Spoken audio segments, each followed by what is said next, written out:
आप सभी को अस्सलाम वालेकुम और जुले। क्योंकि आजकल हम देख रहे हैं कि सोशल मीडिया पे भी अदरवाइज न्यूज़ में भी देख रहे हैं कि एजुकेशन को लेकर हमारे करगिल में कुछ इश्यूज हैं, जिसके ऊपर मुझे भी बहुत सारे लोगों ने इस पे कॉल्स किए, मैसेजेस किए और पूछा। तो मैं अपना as a lawyer, as a बाशिंदा लद्दाख का मैं अपना फरीज़ा समझता हूँ कि इन मुद्दों पर अपनी जो लीगल जो अंडरस्टैंडिंग है और क्या क्या लीगल जो मसले हैं उन पर मैं थोड़ी क्लैरिटी लाऊं। क्योंकि मेरा ये मानना है कि मीडिया में भी अदरवाइज भी पब्लिक में भी बहुत सारे मिसकंसेप्शंस, कंफ्यूजन्स हमारे एजुकेशन सिस्टम को स्पेशली हमारे हॉस्टल के हवाले से हमें देखने को मिल रही हैं। तो मैं अपना फरीजा समझता हूँ कि मैं इस पर चंद बातें आपके दरमियान रखूँ, पब्लिक के दरमियान रखूँ। अति मीसा मीना सिरकिला जातो ताकि अति अवेयरनेस छुक, अति कौम इफिया दो फायदे छुक, अति फ्रू इफिया, अति पेरेंट्स इफिया उनके लिए कुछ फायदा हो। तो इसलिए हाँ, आप सभी का शुक्रिया। सबसे पहले तो आपको पता है कि किस तरह से हमारे लद्दाख में हॉस्टल्स का आपको पता है कि 10th और 12th के लिए हमारे रेजिडेंशियल हॉस्टल्स खुल रहे हैं। तो इस पे एक टीचर्स की तरफ से पिटीशन भी हाई कोर्ट में अभी सब जुडिस से वो चल रहा है। तो इसमें इशू जो टीचर्स ने ये उठाया था और हमने उस टाइम पे उठाया था जब सितंबर हमने केस फाइल किया था कि हॉस्टल्स को लेकर ना सिर्फ हमारे 10th और 12th के, अदरवाइज भी जहाँ पे भी हमारे माइनर नाबालिग बच्चे बच्चियां हैं उनकी सिक्योरिटी को लेकर उनके कंसर्न्स हैं और उस पर बहुत सारे रूल्स हैं। हमारे एनसीपीसीआर की, national commission for protection for child rights, उनके बहुत सारे मैंडेटरी गाइडलाइंस हैं जो हम सबको हमारे आइन के अंदर, हमारे हिंदुस्तान के अंदर हमारे हर जगह उसको फॉलो करना है। वो रूल्स हॉस्टल्स को लेकर है कि किस तरह से जब भी आप कोई नाबालिग बच्चों के लिए कोई हॉस्टल्स खोलते हैं तो उसमें कई सारे प्रोसीजर्स, कई सारे गाइडलाइंस आपको फॉलो करने। तो उसके हवाले से मैं थोड़ा उस पर थोड़ी तफसील में थोड़ा बात करूंगा, उसके बाद में बाकी मुद्दों पर आऊंगे। तो सबसे पहले हमें ये जानने की जरूरत है आवाम को कि जब भी आप कोई हॉस्टल खोलते हैं तो उसको हमारे एनसीपीसीआर की मैंडेटरी गाइडलाइंस है, हमारे चाइल्ड प्रोटेक्शन राइट्स के, सीडब्ल्यूसी के, चाइल्ड वेलफेयर कमेटी की कुछ गाइडलाइंस है कि तो कोई भी हॉस्टल बिना रजिस्ट्रेशन की कोई हॉस्टल चल नहीं सकता है। और सेकेंडली वो क्यों इस तरह से रजिस्ट्रेशन को, इसमें मैंडेटरी है रजिस्ट्रेशन करना, और उसमें बड़ी सारे गाइडलाइंस है, कई सारे लॉज है। जैसे हमारे सीबीएसई की अगर बात करें, क्योंकि हमने हमारे सिलेबस को स्टेट बोर्ड से हमने सीबीएसई में इसको कन्वर्ट किया है, तो ऐसे में सीबीएसई के नॉर्म्स है, हमारे न्यू एजुकेशन पॉलिसी के नॉर्म्स है। न्यू एजुकेशन पॉलिसी भी ये कहती है कि हमारे जब भी कोई हॉस्टल खोलते हैं स्पेशली सीबीएसई के अंदर, you have to follow certain rules and regulations. और उसके बाद हमारे डिजास्टर मैनेजमेंट एक्ट के अंदर भी और जेजे भी, यानी जेजे के अंदर, जुवेनाइल जस्टिस एक्ट के अंदर कई सारे कानून है। तो जो हॉस्टल बनाने का जो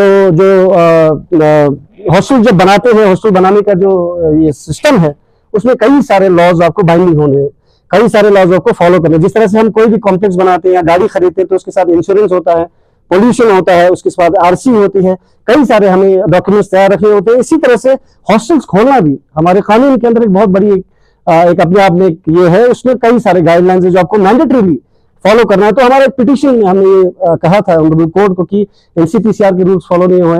मैं बाकी मुद्दे में नहीं जाना चाहता हूँ पिटीशन की, क्योंकि अभी सब जुड़े से बट जनरल चीज है जो हमारे कौम के लिए, हमारे आवाम के लिए, खुसूसन करगिल के लिए हमारी जरूरी है, उसकी बात करूंगा। सेकंड हमने ये कहा था क्योंकि प्रोटेक्शन नहीं है, क्योंकि सिक्योरिटी होनी होती है। एनसीपीसीआर के रूल्स बोलते हैं कि जब भी आप हॉस्टल खोलते हैं उसमें फीमेल के लिए अगर है तो आपको बहुत ज्यादा जरूरी है कि आपके फीमेल वार्डन्स हो, उसमें सुपरिटेंडेंट्स हो, सीसीटीवी कैमरास हो, उनकी स्पेसिफिकेशन होती है कि दीवार कितनी बड़ी होनी चाहिए, टाइमिंग्स क्या होनी चाहिए मिलने की, उनके स्लीपिंग साइकिल्स क्या होने चाहिए, सैनिटरी स्पेशली हाइजीन के हवाले से, खुसूसन हमारे बच्चों के हवाले से कि हाइजीन का किस तरह से आपने ख्याल रखना है। लेकिन हमें देखने को मिल रहा है और रिपोर्ट्स बहुत सारी आ रही है कि हमारे जो हॉस्टल्स हैं, भले ही हमारी यूटी गवर्नमेंट की नीयत, इंटेंशन इसमें अच्छी होगी, लेकिन जो हॉस्टल्स है रूल्स को प्रॉपर फॉलो कर नहीं रहे हैं। क्योंकि हमारे रूल्स को फॉलो किए बगैर वो हॉस्टल को चलाना भी मेरे समझ से ये है कि वो लाजमी नहीं है। और ये हमने सितंबर में इस बात को बार बार कहा था। तो ऐसे में हमें आजकल दिखने को मिल रहा है कि कई सारे हॉस्टल इस तरह से चल रहे हैं। तो मैं इसमें ये मानता हूं कि जब तक हमारे रूल्स फॉलो नहीं होते हॉस्टल्स में, तो हमारी सिक्योरिटी की लैप्सेस रहेंगी, हमारे उनकी सिक्योरिटी की, उनकी प्राइवेसी की, जो एक फंडामेंटल राइट है बच्चों का, स्पेशली जो को खुद अपने राइट्स नहीं समझते हैं, जो 18 से छोटे होते हैं, उनकी अपनी प्राइवेसी की राइट्स है, वो सब वायलेट होती है। तो ऐसे में ये जो हॉस्टल्स जो चल रहे हैं उनको गौर फिक्र करने की जरूरत है कि मैंडेटरी जो रूल्स आपने फॉलो किए कि नहीं किए। तो ऑनरेबल कोर्ट ने हमारे यूटी एडमिनिस्ट्रेशन को कहा था कि जो हमने रिप्रेजेंटेशन लिया था टीचर के हवाले से कि क्या ये गाइडलाइंस आपने फॉलो किए कि नहीं किए, तो उस पर अभी तक कोई उनका जवाब नहीं आया। तो मैं ये समझता हूँ कि हमारे एडीजीपी साहब का it was his responsibility to tell the honourable governor that you cannot run hostels without complying with the guidelines of the NCPCR, CBSE की गाइडलाइंस है, उसको क्यों अगर उन पे बातचीत उनके दरमियान होनी चाहिए थी। क्योंकि खुदा न खास्ता अगर कोई केस होता है, जिसमें मैं आऊंगा, अगर इस केस का भी सिलसिले में हमें कोई चीजें सुनी है, खुदा न खास्ता अगर कोई केस होता तो कौन रिस्पॉन्सिबल होगा, इसको एजुकेशन डिपार्टमेंट को देखने की जरूरत है। क्योंकि ये जो एक सिस्टम अभी हॉस्टल का शुरू हुआ है, एक ऐसा सिलसिला हो सकता है जो आने वाले फ्यूचर में हमारी यूनिटी में बहुत कंटिन्यू रहे। तो ऐसे में हमें जरूरी है कि हम जब भी कोई ऐसा सिस्टम लाए उसको फॉलो करें, कि रूल्स प्रॉपर्ली फॉलो हो, ताकि हम हमारी due to our lack of knowledge हम ऐसे केसेस ना देखने को पड़े। क्योंकि करगिल में हमें देखने को मिलता है, लेह में बहुत सारे पॉक्सो के केसेस होते हैं, जिसमें बाद में जो जिनके ऊपर इल्जाम लगाए जाते हैं, जिनके खिलाफ फायर होता है, वो बोलते हैं कि हमें पता ही नहीं था ऐसा लॉ। तो मैं जरूरी समझता हूँ कि ये चीज आपको पता होनी चाहिए। सेकेंडली मैं ये समझता हूँ कि कई सारे रूमर्स अभी हमें देखने को मिल रहे हैं कि किसी जगह पे इस तरह के कोई हादसा हुए, उसकी वेरोसिटी अभी हमें पता नहीं है। आई कैन नॉट से फॉर ए फैक्ट कि उसको हुआ है, हमें नहीं पता है, लेकिन ये इसके पीछे रीजन क्या हो सकता है, इसके बारे में मैं आपको बताना चाहता हूँ। रीजन ये हो सकता है क्योंकि कोई भी हॉस्टल जब भी आप बनाते हैं, उसमें हमारे लोकल पुलिस को आपको इन्फॉर्म करना होता है, रजिस्ट्रेशन करना होता है सीडब्ल्यूसी के पास, सोशल वेलफेयर डिपार्टमेंट के साथ रजिस्ट्रेशन करनी पड़ती है। क्योंकि ये ना होने के बावजूद, ये ना होने की वजह से इसलिए ऐसे वारदात हो रही है जिसमें हमें कोई अकाउंटेबिलिटी फिर नहीं मिलती है। हम उस शख्स को पकड़ नहीं सकते जो बोलेगा कि मैं हॉस्टल चला रहा था। तो ऐसे में हमें ये देखने को मिलता है, कल हमारी सीडब्ल्यूसी की टीम ने, आपने देखा होगा मीडिया में, कई सारे जगहों पर जाके इंस्पेक्शन किया, तो ये भी देखने को मिल रहा है कि बहुत सारे प्राइवेट हॉस्टल्स हैं जहाँ पे नाबालिग लड़कियां इस वक्त पढ़ रही हैं। तो मैं आपको मीडिया के हवाले से हमारे उन लोगों को ये बताना चाहता हूँ कि गैर कानूनी है ऐसा हॉस्टल चलाना। अगर आपको ऐसा हॉस्टल चलाना है तो आपको रजिस्ट्रेशन करनी है। यहाँ के बड़े सारे में आपने देखा होगा मीडिया में, कई सारे जगहों पर जाके इंस्पेक्शन किया, तो ये भी देखने को मिल रहा है कि बहुत सारे प्राइवेट हॉस्टल्स हैं जहाँ पे नाबालिग लड़कियां इस वक्त पढ़ रही हैं। तो मैं आपको मीडिया के हवाले से हमारे उन लोगों को ये बताना चाहता हूँ कि गैर कानूनी है ऐसा हॉस्टल चलाना।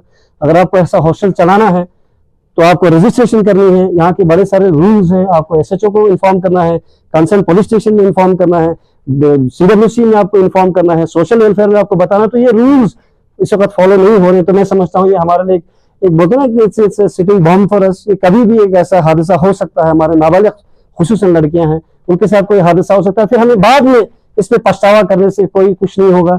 इसलिए आपको मैं उनसे गुजारिश करूंगा। मैं समझता हूँ कि हमारे यहाँ यूटी में अनएम्प्लॉयमेंट में हम पूरे यूटी में, लद्दाख में दूसरे नंबर पर आते हैं। अनएम्प्लॉयमेंट अभी उरूज पे है। मैं ये समझता हूँ कि बहुत सारे लोगों को एक जरिया होता है कमाई का, लेकिन साथ में आपको ऐसा गैर शाइस्ता चीज आपके हाथ से ना गुजरे जिसमें आपको कमाने के चक्कर में बाद में आपको एफआईआर हो जाए, जिससे आपकी जिंदगी खराब हो जाए। तो मैं उनसे गुजारिश करना चाहता हूँ कि आप हॉस्टल ऐसे ना चलाएं।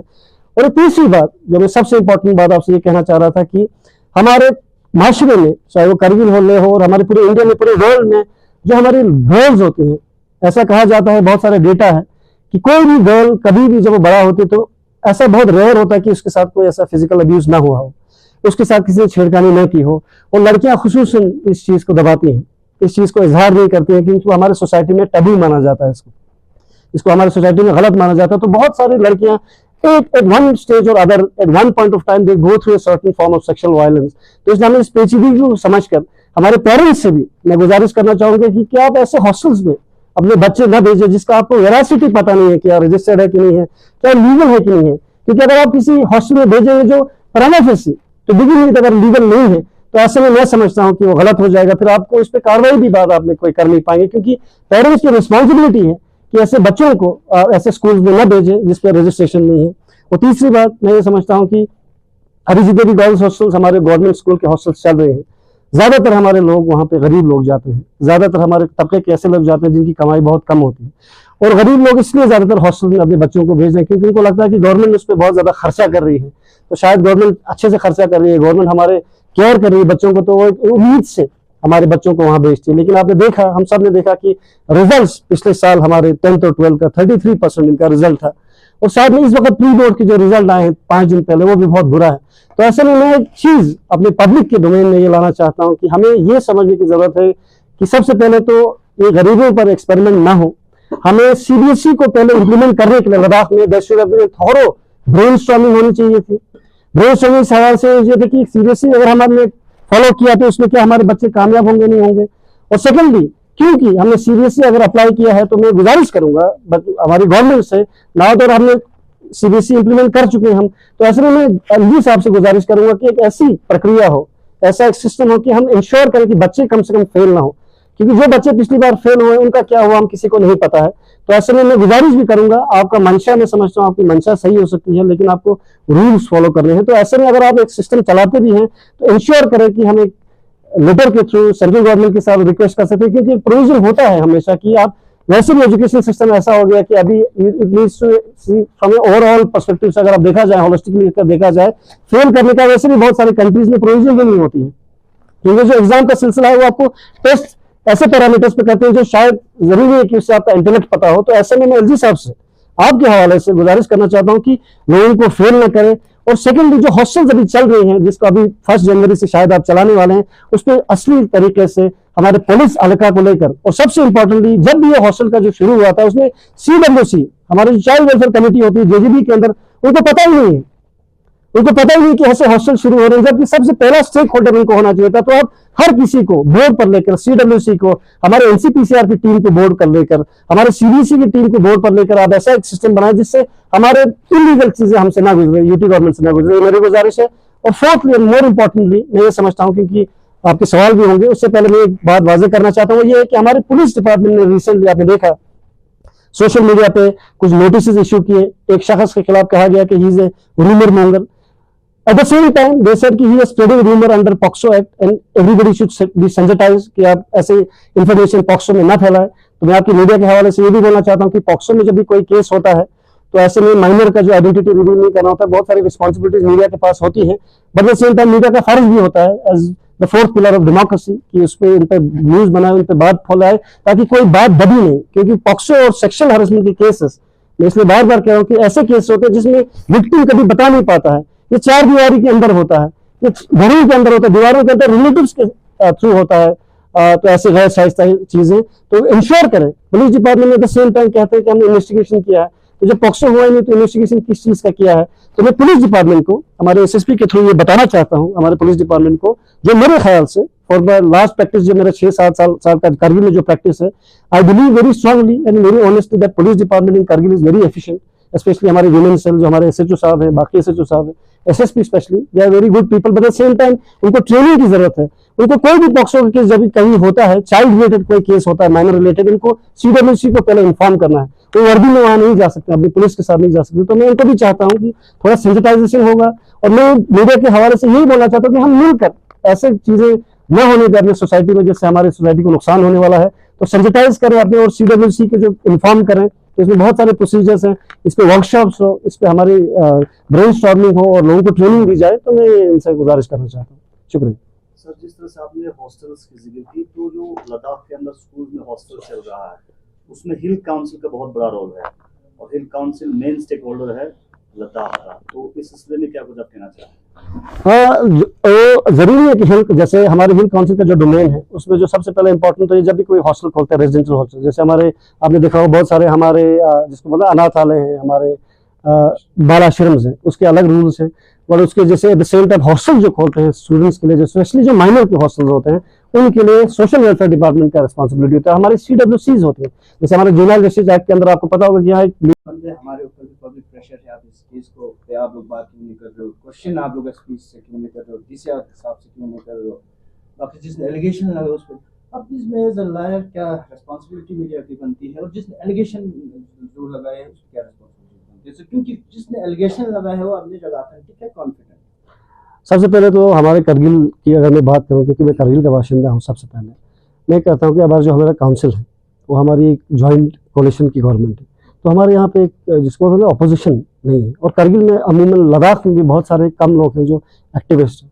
अनफॉर्चुनेट चीज़ है कि पूरे वर्ल्ड में जो अच्छी चीज़ें करती है वो एक्टिविस्ट करते हैं, चाहे वो मीडिया के हवाले से हो, ह्यूमन राइट्स के हवाले से हो। उन्हीं एक्टिविस्ट को हम ऑनलाइन मीडिया में देखते हैं, उनकी चाहे वो सुधा भारद्वाज हो, चाहे उमर खालिद हो, या बाकी सारे एक्टिविस्ट हो। बहुत सारे एक्टिविस्ट जो ट्राइबल्स के लिए लड़ते हैं, मुस्लिम माइनॉरिटीज के लिए लड़ते हैं, दलित्स के लिए लड़ते हैं, अदरवाइज लड़ते हैं, तो उनको सराहा जाता है गवर्नमेंट में। तो कोई एक्टिविस्ट अगर कोई बात बोल रही है मीडिया में, पब्लिक डोमेन में, कि इस चीज पर उस पर गौर करना चाहिए, उसको सपोर्ट करके फर्दर इन्वेस्टिगेशन करना चाहिए। हमारे काउंसिल की जिम्मेदारी बनती है कि इसको इन्वेस्टिगेशन करे, लोगों की जिम्मेदारी बनती है, मीडिया की बनती है जिम्मेदारी कि इसमें इन्वेस्टिगेशन करता है कि कोई भी। अभी सबसे अनफॉर्चुनेट चीज क्योंकि हमें पता नहीं है कि कोई केस अभी वारदात हुआ है कि नहीं हुआ है, क्योंकि इस पर इन्वेस्टिगेशन चल रही है, पुलिस का भी इन्वेस्टिगेशन अभी मेरे ख्याल से it is still going on. But अगर आप सोचिए कि किसी विक्टिम के साथ, किसी गर्ल के साथ अगर ये हुआ है और हमें ये पता चलता है कि उस गर्ल को बचाने के बजाय पूरी पब्लिक उस बंदे को बचा रहे हैं जो एक्यूज है, जो परपेट्रेटर है ना, जो प्रिडेटर है, तो ऐसा नहीं होना चाहिए। क्योंकि ऐसा अगर हुआ और अगर खुदा न खास्ता अगर ऐसा कोई केस हुआ है, अगर वो दब गया तो अल्लाह ताला का भी अदालत है, ये बड़ी अदालत है, उनको अल्लाह ताला का अजाब लगेगा। हमें एज ए सोसाइटी, स्पेशली मैं करगिल की बात करूंगा, हम छोटी छोटी चीजों में, हमारे इदारों ने बार बार हमारे इदारों ने कहा, हमारे लोग कितने हवा में बात नहीं बोलते हैं, लोग ऐसे ही किसी को शौक नहीं कि कोई भी कहीं जाके रिस्क लेके करे।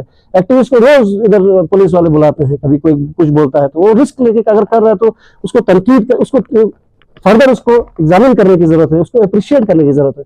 लेकिन हमारे यहाँ क्या होता है, जैसे मैंने आपके खिलाफ कुछ बोल दिया वो पर्सनल लेता है, मैं काउंसिल के खिलाफ कुछ बोलूंगा, काउंसिल में मेरे इतने सारे दोस्त हैं, इतने सारे मेंटर्स हैं, वो बुरा मान जाते हैं, पर्सनल लेते चीजें। तो ऐसा नहीं होना चाहिए, क्योंकि उस विक्टिम के बारे में सोचे, अगर उसको पूरी जिंदगी इस बात पे गुजारनी पड़े कि मेरे परपेट्रेटर को लोगों ने बचाया और मेरे बारे में किसी ने कुछ नहीं बोला, तो ऐसा होना नहीं चाहिए। मैं समझता हूँ बहुत अनफॉर्चुनेट है। और secondly, media being a fourth pillar of democracy, it is the fourth pillar of democracy, it is your right, it is your duty under Article 19 also of the Constitution of India that you give news, you give reports। आपको जहां लगता है कि कोई करने की जरूरत है, आपको करने की जरूरत है, डरने की जरूरत नहीं है। पुलिस अगर कोई हल्कारी आपको डराने की कोशिश करते हैं, नहीं कर सकते।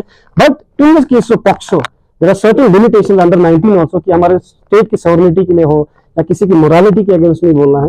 आप अपने एथिकल्स के जो हमारे मीडिया के जो रूल्स है, लॉज, उसमें बिल्कुल इन्वेस्टिगेशन करें और आपका फर्ज बनता है ये करना। और थर्डली, पॉक्सो के केस में अगर मैं वापस लाऊं, क्योंकि इससे रिलेटेड बहुत सारा न्यूज है, कोई भी शख्स पॉक्सो का कोई केस अगर उसके नजर में आता है, अगर उसको रिप्लाई नहीं करता, उस पर अगर इन्फॉर्म नहीं करता, उसके खिलाफ कार्रवाई होती है। पॉक्सो में प्रोविजन है। तो कि हम कोशिश ये करें कि किसी नाबालिग इंसान के साथ, खुसूसन हमारी गर्ल्स के साथ, ऐसी कोई चीज ना हो जिसको, ऐसे पहले तो हो नहीं, अगर हो तो पब्लिक डोमेन में जिस चीज बंदे ने इसको किया उसको सजा मिले। और खुसूसन हमारे टीचर फैटर्निटी का जो किसी इंस्टीट्यूशन के है, उस पर एग्रीवेटेड फॉर्म ऑफ वायलेंस उसको माना जाता है, या फिर उस पर डबल रिस्पॉन्सिबिलिटी को डबल पनिशमेंट है, वो बढ़ की कैद है। तो मैं आपके हवाले से फिर से एक बार हमारे इंस्टीट्यूशंस में जो टीचर्स वगैरह हैं, प्रोफेसर्स हैं, लेक्चरर्स हैं, जो खुसूसन टीचर्स जो नाबालिग बच्चों के साथ डील करते हैं, मैं उनको ये कहना चाहता हूँ, आप इसको वार्निंग की तरह भी लेना चाहते हैं, ले सकते हैं, एज ए मैसेज की तरह ले सकते हैं, एज एन एडवाइस भी ले सकते हैं कि अगर आपसे कोई ऐसी चीज होती है तो आपके लिए सजा बहुत ज्यादा है, तो आपको ज्यादा उस पर ये करनी चाहिए। उसको specially eight the same time government के ऊपर ये ड्यूटी है कि आप कोई ऐसी चीज को ना बनाएं। जैसे हॉस्टल और 10वीं और 12वीं का हॉस्टल है, वो अनरजिस्टर्ड है। गर्ल्स हॉस्टल में मेल वार्डन आपने रखे हैं, जो पूरा वायलेशन है सीधा सीधा लॉ का। ये तो मेरा कॉमन सेंस की बात है। तो ऐसे में कोई चीज होगी तो रिस्पॉन्सिबिलिटी तो गवर्नमेंट भी है। तो ऐसे गवर्नमेंट जब अगर हॉस्टल चलाता है, तो अगर इन ऑप्शन को फॉलो नहीं किया, I will make sure as a lawyer, मेरी रिस्पॉन्सिबिलिटी के मैं मैसेज ह्यूमन राइट्स कमीशन को भी लिखूंगा, मैं पीआई भी करने वाला हूँ इसी चीज पे कि अगर ये हॉस्टल्स लीगली एनसीपीसीआर के रूल्स में अगर नहीं आते हैं, जो हमारे लॉज उसके अंदर नहीं आते, तो उनको बंद करना चाहिए। और सरप्राइजिंगली यूटी गवर्नमेंट ने इस पर अभी तक कोई रिप्लाई दिया नहीं है। तो I hope again that the UT administration before they start the hostels in January for the 10th and 12th, they ensure that all the security arrangements are in place, and the ADGP जो DGP अभी है, वो ensure करे कि हमारे लोगों की protection और हॉस्टल इलीगल ना हो, वरना ये हमारे सोसाइटी के लिए आने वाले टाइम में बहुत बड़ा नुकसान कर सकते हैं। सर, जो टीचर्स फ्रेटर्निटी उन्होंने पीआईएल पिटीशन फाइल किया है, तो उस पे अभी तक कोर्ट की तरफ से कितने जजमेंट्स आया है और नेक्स्ट जजमेंट कब तक आ सकता है? बिल्कुल अच्छा सवाल है, ये आपने पूछा। सबसे पहले तो जब हमने सितंबर में केस फाइल किया था, तो कोर्ट ने ऑर्डर किया था, कैट ने, हाई कोर्ट में नहीं, कैट ने ऑर्डर किया था, कहा था कि इस पे आप ये बताओ, क्योंकि हमने पिटीशन में लिखा था क्या ये एनसीपीसीआर रूल के फेवर में है, section 23 of the right to education के साथ है, ये क्या वो कंफर्मिटी में है। सेकेंडली हमने बोला था सीबीएसई के रूल्स के साथ है, एनएपी इसमें फॉलो हुआ है, डिजास्टर मैनेजमेंट फॉलो हुआ। तो उस पर कोई जवाब अभी तक यूटी गवर्नमेंट ने, हमारे एजुकेशन डिपार्टमेंट ने नहीं दिया है। और इंपॉर्टेंटली हमारे शमशी साहब, who is the council for UT administration, he is on record, जो हमारे जजमेंट में आपको कॉपी दूंगा, उनने ऑन रिकॉर्ड कहा है, जो ऑनरेबल कोर्ट ने भी कहा कि ये वॉलंटरी होना चाहिए टीचर्स के लिए, फिर भी ये जबरदस्ती टीचर्स को मैंडेटरी करके चला रहे हैं। अपने काउंसिल को जो उन्होंने कोर्ट में एफिडेविट पे दिया, उसको भी फॉलो नहीं कर रहे। तो मैं उनको फिर से एक बार, without sounding very arrogant, without sounding very condescending, I want to request the honourable LG that हमारे यूटी एडमिनिस्ट्रेशन का केस के हवाले सिलसिले में बहुत ज्यादा रिकॉर्ड बड़ा बुरा रहा है। आपको पता होगा एनसी का जो फ्लैग का इशू था, सिंबल का जो इशू था, सुप्रीम कोर्ट ने हमारे ऑनरेबल यूटी पर, एलजी साहब पर 1 लाख का उसमें फाइन लगाया था। अगर ये केस, मैं कहता हूँ with conviction, goes to the High Court or the Supreme Court are making sure that इनसे ज्यादा कंपनसेशन इनको देना पड़े, इनसे ज्यादा पेनल्टी लगे, क्योंकि हमारे लॉज इसमें फॉलो नहीं हुए। ऑनरेबल कोर्ट में शमसी साहब ने ऑन रिकॉर्ड कहा कि वॉलंटरी है, तब भी मैंडेटरी चला रहे। तो मेरा कहने का अल्टीमेटली ये मकसद है कि हम ऐसे चीजें चलाएं जो हमारे लोगों के इंटरेस्ट के लिए हो, और जो हमारे सीबीएसई जो हमारे implementation going to be structural change, जिसमें टाइम लगता है। हमने भी एनसीईआरटी से सीबीएसई में स्विच किया तो उसको टाइम लगता है, तो इंश्योर करें कि हमारे लोगों का लॉस ना हो और रिजल्ट भी अच्छा है, तो इंश्योर करें कि स्पेशली हॉस्टल ऐसे ना चलाएं जिसमें हमारे गैर कानूनी हो, उसको इंश्योर करें। Thank you sir. Thank you.